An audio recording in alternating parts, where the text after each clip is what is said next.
This is Max and Mia podcast. Hey everyone, welcome back to Max and Mia podcast. I'm Max.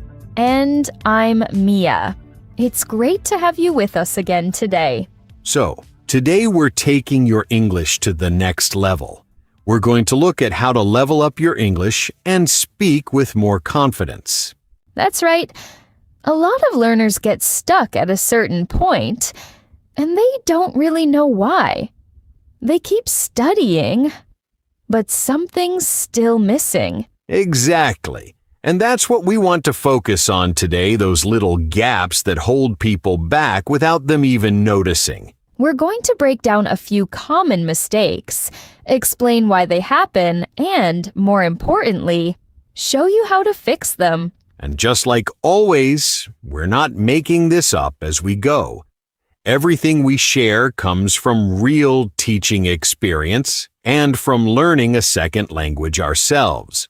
We've been through this process too, so we know exactly what it feels like when things don't click right away. So, if you've ever felt like your English isn't improving as fast as you'd like, this episode's for you. By the end, you'll probably notice yourself in at least one of these situations. And that's a good sign. Because once you spot the problem, fixing it gets a lot easier. All right, let's dive right in.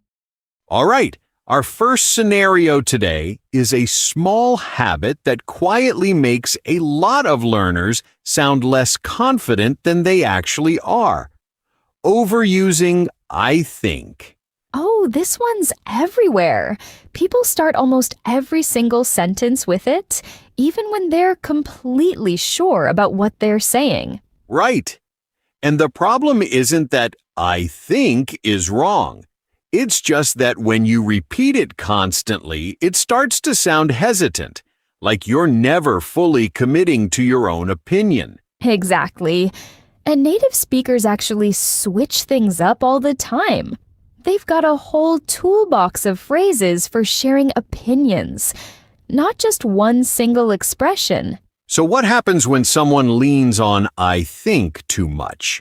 Well, first, it gets repetitive fast, and it can make your speech sound flat. Second, it can accidentally make you sound less sure of yourself, even if you're not. True, and there's an easy fix. You can swap it out with things like, in my opinion, personally, I feel like, from what I've seen, or even something stronger like, I'm convinced that.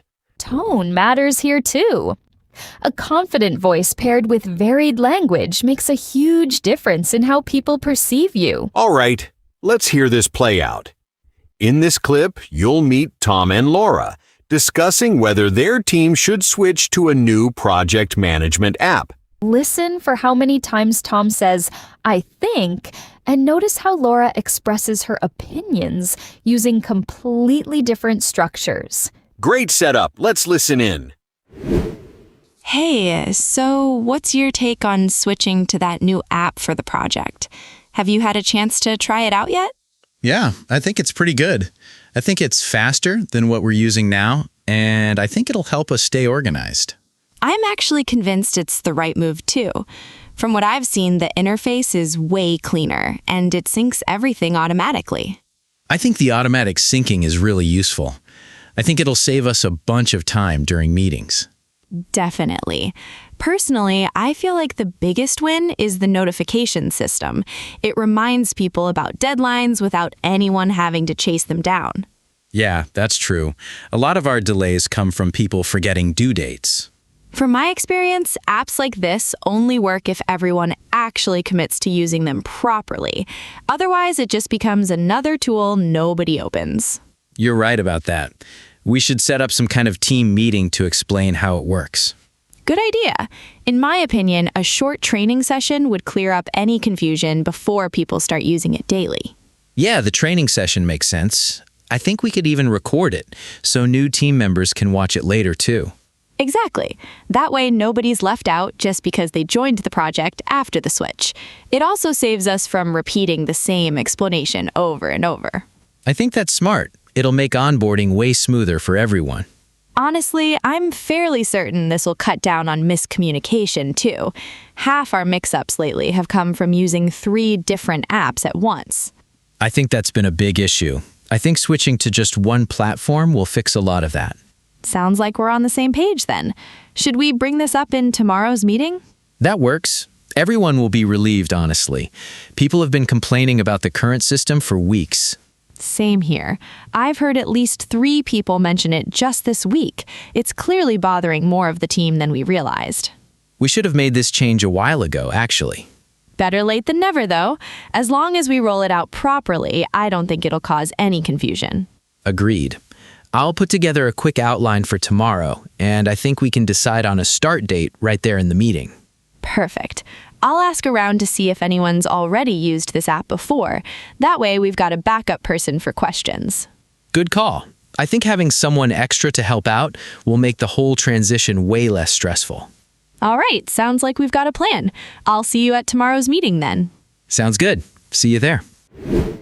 Okay, did you catch how many times Tom said I think? I actually lost count. I did too, and it's such a common pattern. It's not that anything he said was wrong, but it definitely got repetitive by the end. Meanwhile, Laura barely repeated herself. She used I'm convinced, personally I feel like, from my experience, and I don't think it'll.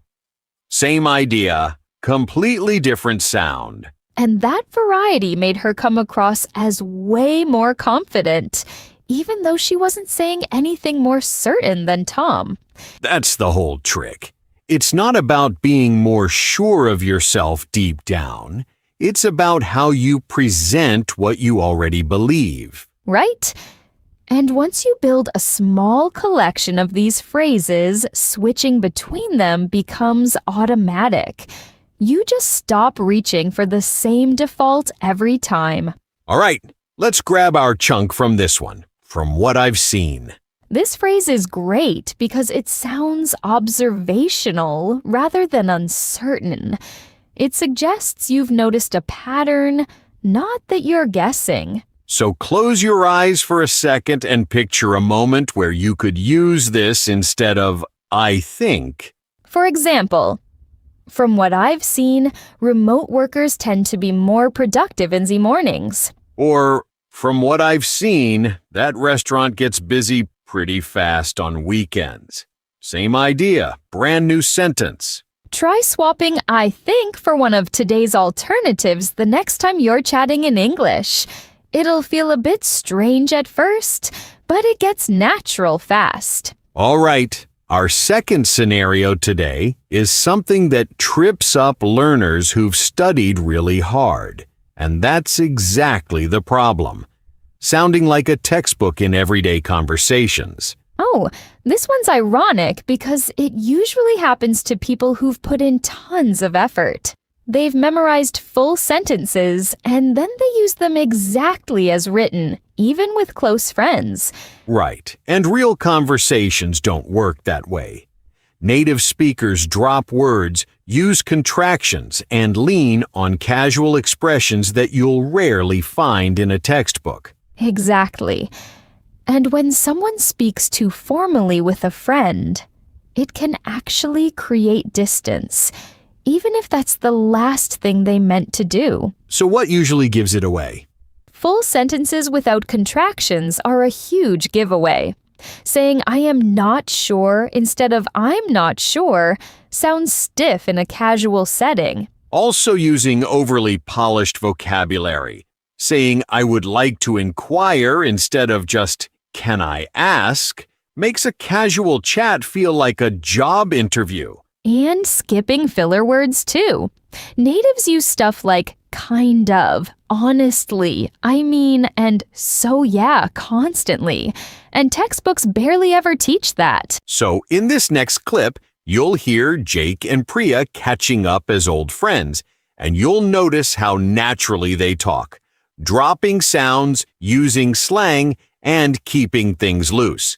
Pay attention to how different this sounds compared to a textbook dialogue. We'll break it all down right after. All right, let's listen in.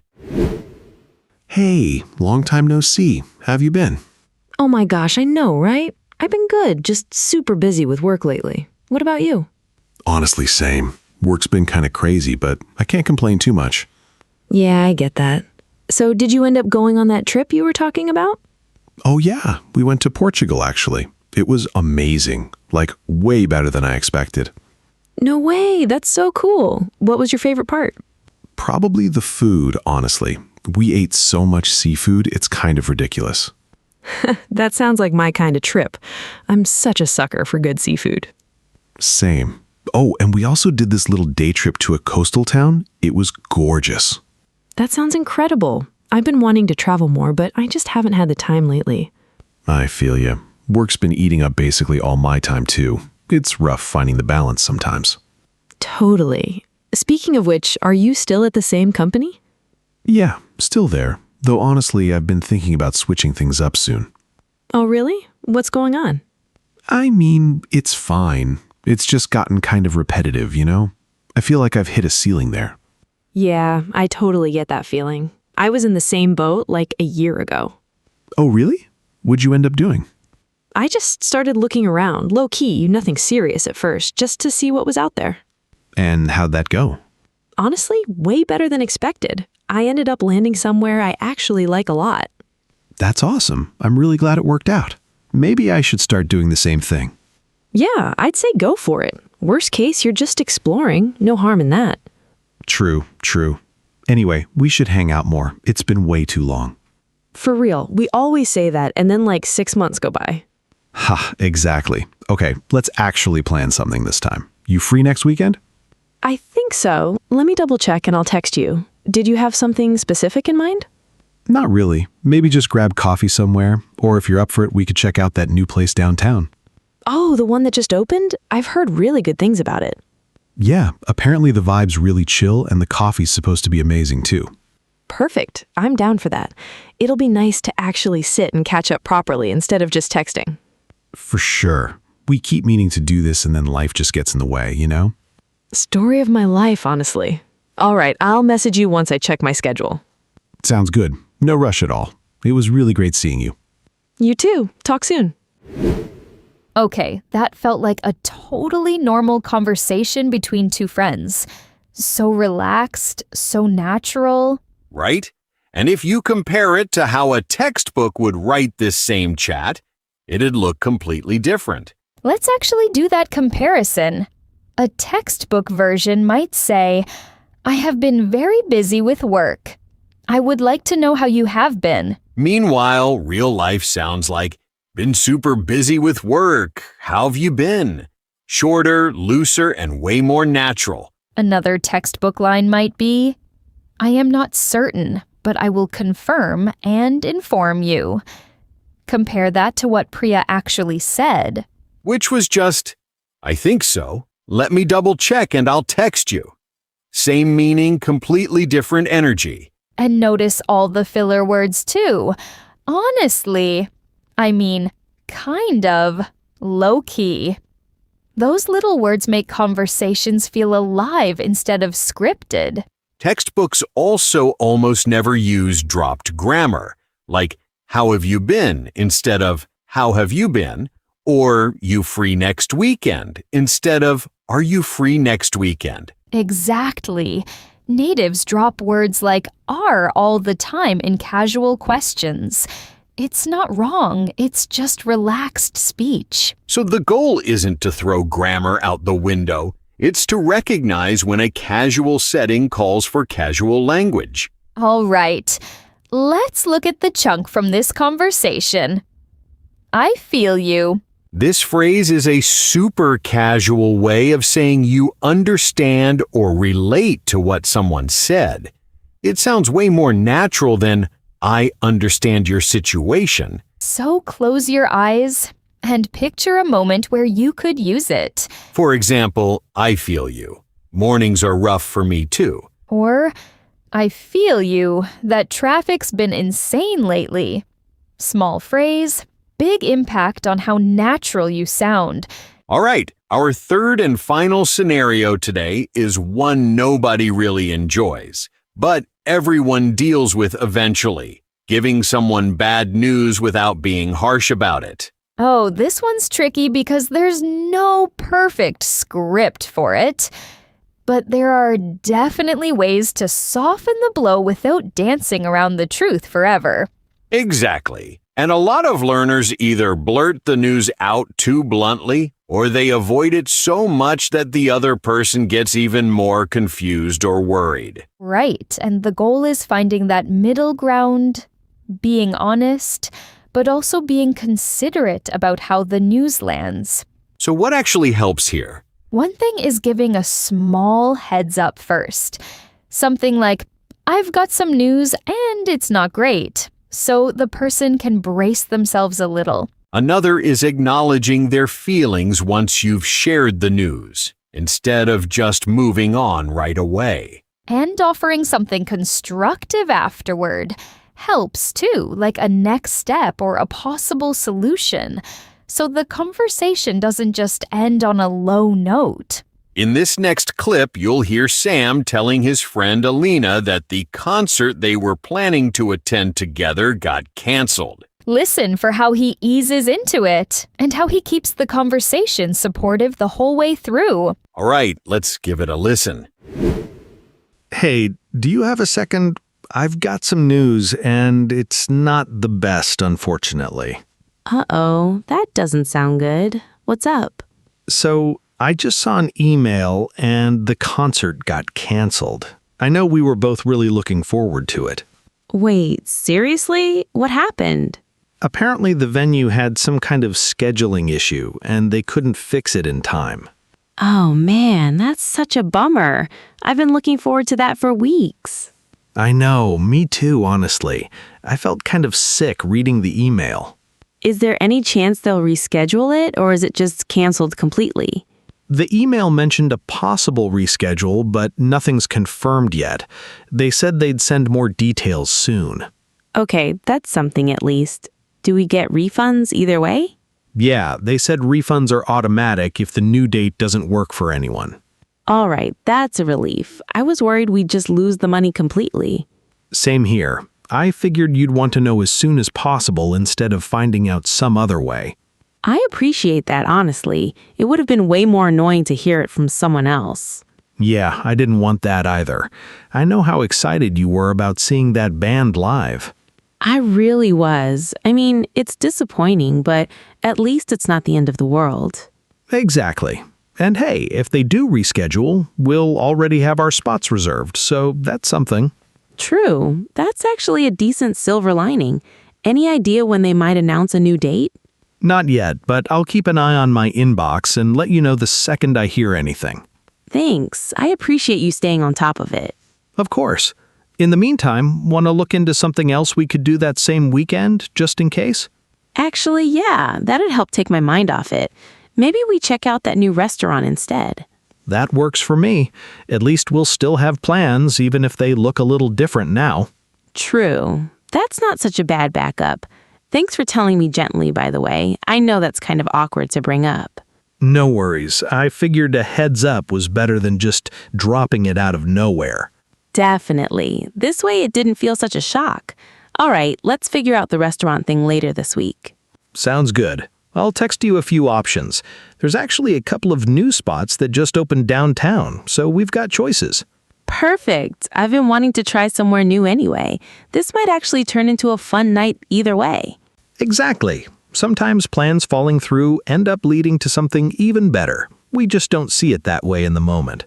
True. And hey, thanks again for telling me the way you did. It really did make a difference. Anytime. I'd rather have an awkward 5 minutes than let you find out some random way and feel blindsided. Makes sense. All right, text me those restaurant options whenever. No rush on my end. Will do. Talk soon, Alina. Talk soon. Okay, I really liked how Sam handled that. He gave a heads up first, which softened everything that came after. Right. And he didn't just drop the news and move on. He acknowledged how disappointing it was, and he offered something to look forward to instead. That combination really makes a difference, being honest about the bad news, but also showing you actually care about how the other person feels.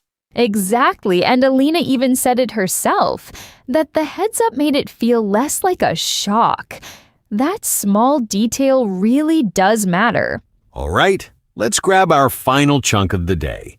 I've got some news, and it's not the best. This phrase is a gentle way of preparing someone for something disappointing without scaring them completely. So close your eyes one last time and picture a moment where you could use this. For example, I've got some news and it's not the best. Our flight got delayed. Or, I've got some news and it's not the best. The restaurant's fully booked tonight. Same structure, endless situations. All right, let's recap today's episode. We covered 3 habits. A lot of learners don't even realize are holding them back. Overusing I think, sounding too formal in casual conversations, and struggling to deliver bad news gently. And in every single one, the real fix wasn't about learning brand new grammar. It was about adjusting how natural and confident you sound while saying things you already know how to say. We also picked up some great chunks today. From what I've seen, I feel you, and I've got some news and it's not the best. These might look small on paper, but they completely shift how relaxed and genuine you sound in real conversations. So here's your challenge for this week.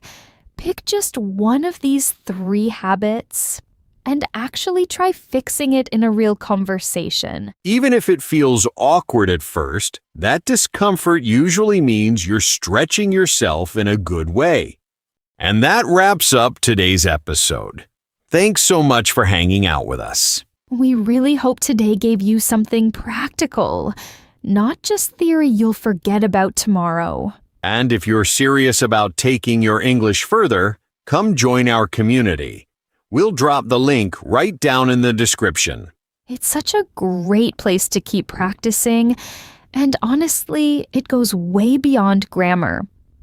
We talk about how better English can open doors in your career, your relationships, and even how it helps you adapt when you move somewhere new. Seriously, once you start using English in real, practical situations, it changes a lot more than just how you talk. So if that sounds like something you need right now, we'd love to have you there. And hey, do us a favor. Share this episode with 3 friends who are also learning English. It genuinely helps more people find us. If you got something out of today's episode, we'd really appreciate a like, a quick comment. And if you haven't already, go ahead and subscribe so you don't miss the next one. Every single like, comment, and share honestly makes a huge difference for us, and it keeps us motivated to keep making content like this. Big hug from both of us, and we'll see you in the next episode. Take care, keep practicing, and see you soon.